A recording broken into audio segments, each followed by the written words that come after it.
Hare Krishna. So we were discussing about the 10 offenses to holy names of the Lord, and we were discussing about the third offense, to disobey the orders of the spiritual master. The fourth offense, the fifth offense, and the sixth offense together are very much related. The fourth offense to the holy names of the Lord speaks about how it is an offense to holy name to blaspheme the Vedic literatures. And the fifth offense says that to consider the glories of chanting Hare Krishna to be an imagination. And sixth one says that to give some interpretation, our own personal interpretation to the chanting of holy names. So these three are related because until and unless we have faith on the scriptures, until and unless we have strong and firm faith on the words of the scriptures, we will always try to misinterpret the glories of chanting Hare Krishna, and we will always think that whatever is being told about chanting of Hare Krishna, it is just an imagination or exaggeration. Oh, how could Ajamila had so much of sins and just by chanting Narayan, everything got purified? So, if we do not have faith on the sayings of the scriptures, the words of the scriptures, then the natural result is that we would interpret or misinterpret or personally give our own comments.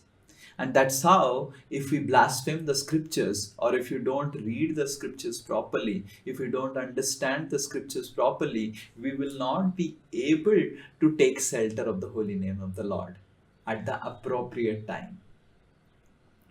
Like our acharyas give an example of a person who was having a paltu parrot, pet parrot. So when this person was having a pet parrot, so this person trained the parrot to chant Hari Bol, Hare Krishna, Hari Bol, like that. And this parrot was chanting Hare Krishna constantly. And so this person thought, how I can make a encas, how can I encas it? I can make an advertisement of this parrot that I have, and then I can get money. So this person took this parrot to the minister and the king and said, look, king, I have this wonderful parrot and can chant Hare Krishna, can chant Hari Bol, and I want that you give me some reward. And the king said, okay, give a demonstration. And the man said, chant Hare Krishna. And the parrot started chanting Hare Krishna much more eloquently than any ISKCON devotee. Very nicely started chanting Hare Krishna, Hare Krishna. Immediately, chanting 16 rounds he completed in 1 hour, not in 2 hours. So he was very special parrot. And the person was asking a big money. And the king was attracted, definitely. But the minister was sharp. And the minister said, this parrot is chanting Hare Krishna. Is your parrot chants Hare Krishna always? And this man said, yes. And the man said, you must give me $10,000 for this parrot. And the king said to the minister, minister, try to test this parrot. So this minister put his hand in the cage and caught the neck of the parrot strongly, like this. And as the neck of the parrot was caught, and then this minister said, now you tell your parrot to chant Hare Krishna. And when the parrot was caught like this, the parrot was not chanting Hare Krishna. And is making different types of sounds, but he was not making Hare Krishna sound. So we need to understand that our faith will be testified in situations where we go through troubles, obstacles, and reversals in life. And in those situations, if instead of making other different sounds, If we are chanting Hare Krishna, then we are having faith in the scriptures.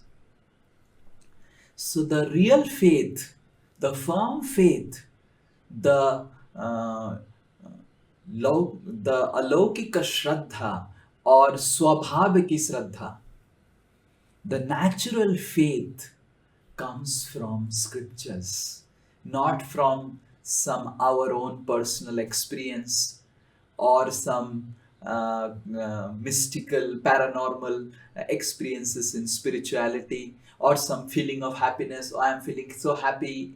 That's why I'm practicing Krishna consciousness. I feel happy because that's why I'm chanting Hare Krishna.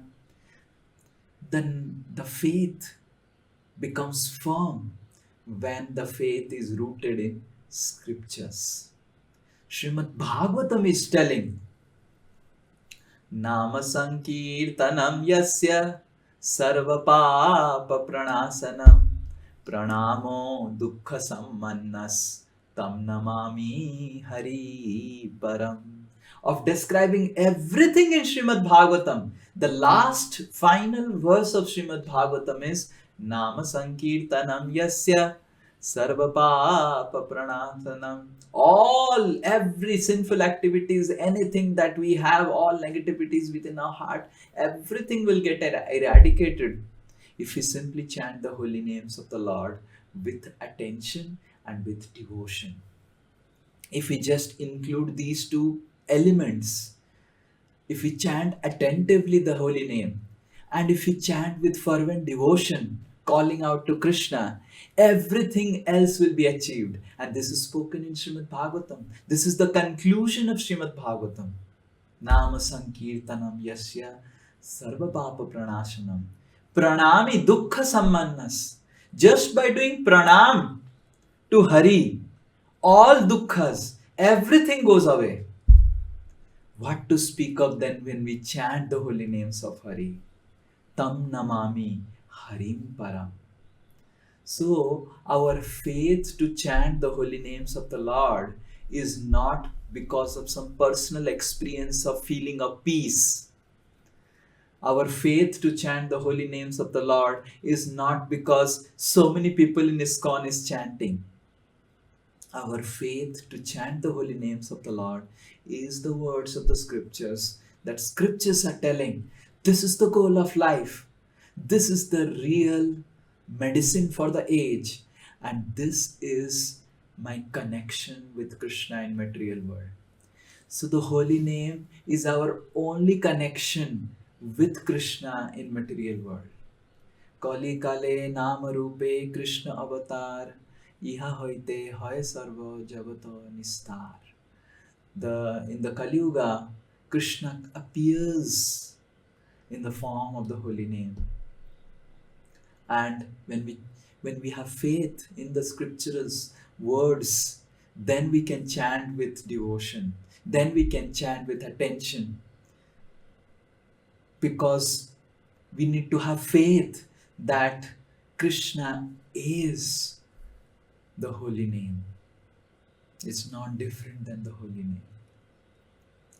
So to summarize, that if we blaspheme the scriptures, then we do not have any hope to chant attentively the holy names of the Lord. And that's why we need to understand. Srimad Bhagavatam is telling to chant the holy names. Bhagavad Gita is telling to chant the holy names. And the goal of life is to follow the scriptures. And let me chant the holy names with attention and devotion. So, and that should be our foundational basis of chanting Hare Krishna.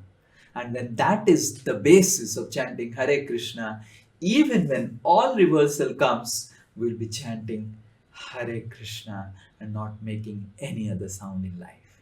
Hare Krishna, Krishna Krishna, Hare Hare, Hare Ram, Ram Ram, Hare Hare.